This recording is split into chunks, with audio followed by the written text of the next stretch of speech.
As we walk around our city streets, we occasionally come across one which maybe we wonder where it got its name from.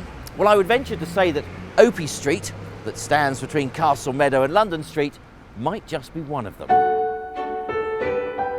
To discover more, we go back to 1769 and the birth in Colgate of Amelia Alderson, the only child of physician James Alderson and his wife, also Amelia. They attended the nearby Octagon Unitarian Chapel, where the young Amelia in turn joined the congregation and was no doubt encouraged in prayer and to show compassion for the less fortunate. The Aldersons were friends with the Gurney family who lived in nearby Gurney Court in Maglan Street, and Amelia was always a welcome visitor at their house. Indeed, her friendship with the Gurneys was to play a large part in her later life. In 1798, she's introduced to and falls in love with the renowned portrait painter John Opie, who she marries and enjoys 9 very happy years.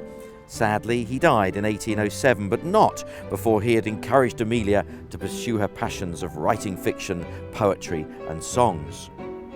In 1801, she had her first novel published, entitled The Father and Daughter. It was a moral tale of seduction, abandonment and family reconciliation.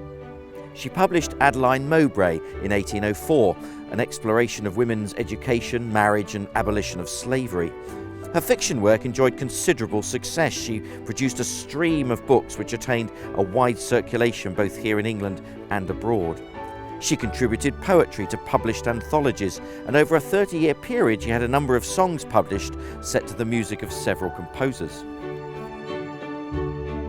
After her husband's death, Amelia returned to live in Norwich. She began to take up a greater interest in the services at the Friends Meeting House in Uppercote Lane, where her long-standing friends, the Gurneys, worshipped.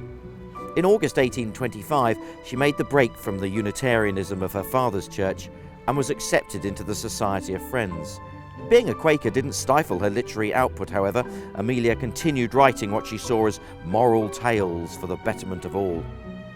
Her last years were spent in a house on Castle Meadow on the corner of a small alley, since widened and now known as Opie Street. A statue commemorates her life. Amelia died at the age of 84 in late 1853 and is buried here at the Friends Cemetery called Gildencroft, just off Sussex Street, the last resting place of one of the most respected female fiction writers of the early 19th century.